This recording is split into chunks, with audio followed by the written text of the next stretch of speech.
Sovereign debt is debt issued by a sovereign nation, such as the United States or Greece.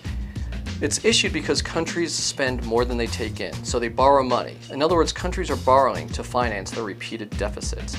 Investors buy it because it's generally considered to be low risk.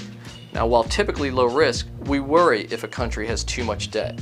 This can happen because of continually running deficits, trying to stimulate economies through spending, inefficient collection of taxes, too few people trying to subsidize too many people, wasteful spending by politicians, or bailing out the private sector.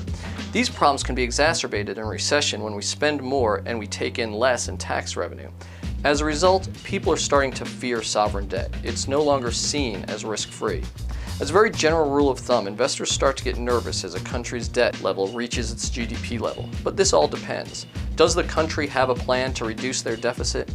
Are their problems cyclical, in other words related to a weak economy, or structural, where they spend too much and tax too little?